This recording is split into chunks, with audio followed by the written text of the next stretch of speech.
Саламатсыздар, урматтуу биздин кардарлар. Биз азыр курулуп аткан объектибизге келдик. Объекти болсо бул Щербакова Исанова көчөсүндө жайгашкан. 27 май күнү келгенде биз силерге свайный фундаментин көрсөтүп кеткенбиз. Бүткөн болчу.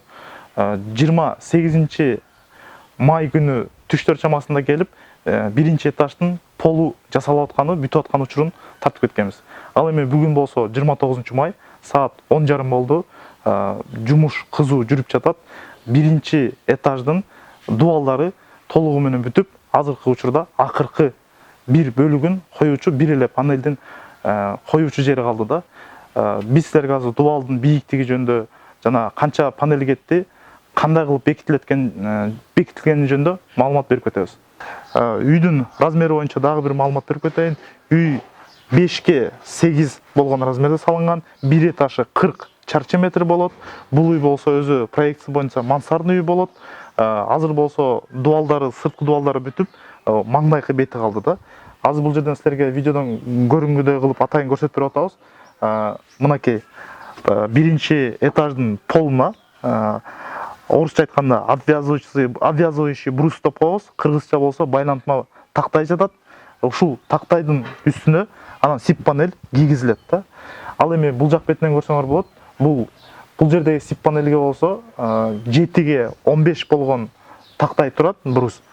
Ошонун үстүнө келип туруп, азыр сип панель мунун биягына бир жак бөлүгү, бул жагына болсо бир жак бөлүгү кийгизилет. Ал эми бул жерде болсо терезе болот, маңдайкы бет болгон себептен. Азыр силерге сип панелди кийгизген жерин видеодон көрсөтүп беребиз. Мынакей азыр биз сип панелди, терезеге кетчү сип панелди алдык. Бул сип панелге болсо тактайга кийгизердин астында атайын монтажный пена чачылат да. Видеодон көрсөтүп болот. Мындай чачып алабыз. Сип панелге пена чачылып бүткөн соң, биз сип панелди болсо өзүнүн ордуна алып келип коебуз. Койгонун азыр көрсөңүздөр болот. Мынакей пена чачылган.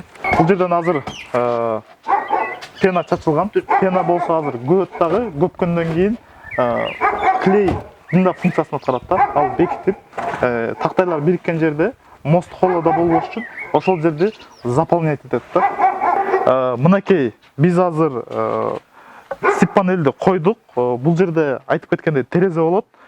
Сип панелдин сыртынан орусча айтканда заглушка деп коебуз, бүтөөчү атайын тактайлар дагы бул жерге кийгизилип бекитилет да. Ал эми жана видеодон биз көрсөтүп бербедикпи? Пена чачылгандан кийин, пена катыгандан кийин анын үстүнөн бул жерде эки сиптин ортосунда турган бруска саморез менен дагы атайын бекитилет. Көп учурда биздин офиске келген кардарларыбызда суроо болот да, мен дубалдын бийиктигин каалагандай кыла берсем болобу депчи. Ошол суроого жооп берип кетели дедик. Бул азыркы объектиде үйдүн биринчи этаждын бийиктиги 2,80 болот да. Ал эми баарыбыз билгендей ОСБнын өзүнүн размери 2,5 болот. Бирок үйдү болсо биз 2,80 кылып жасап беребиз да. Кээ бир кардарларыбыз болсо 3 метр кылат, 3 метрден да бийигирээк кылган кардарларыбыз бар да. Ал процесс кандай болот да? Мынакей бул атайын азыр сип панелдин бөлүгү турат. Бул 2,80 болуш үчүн 30 сантиметр кылып кесилген атайын сип панель ушул дубалга өстүрүлөт да. Өстүрүлгөндөн кийин болсо шахматный порядокто бири ылдый, бири өйдө болуп коюлуп кете берет. Азыр мен силерге чакан көрсөтүп кетем ошол жер боюнча. Мынакей бул жерден жакшы көрүнүп турат да. Бул жерге 30 сантиметрлик сип панель кошулган. Ал эми бул жагында карап турсаңыз, бул жагында болсо азыркы учурда сип панелдин местосы дайын турат да. Ошол жерге 30 сантиметрлик өстүрүлгөн панель кошулат дагы.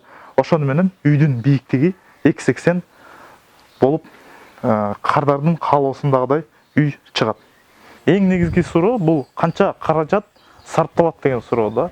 Биз буга чейинки видеолордо айтып кеттик. Свайный фундаменттин өзүнө 30 000 сом кетти деп, толук материал работасы менен биринчи этаждын полуна 85 000 сом кетти деп, ал эми биринчи этаждын дубалына толугу менен сип панелдерге, балдардын эмгек акысына жеткизүү жана тактай, пена, саморез ошолордун баарын бириктиргенде азыркы учурда 123 000 сом сарпталды.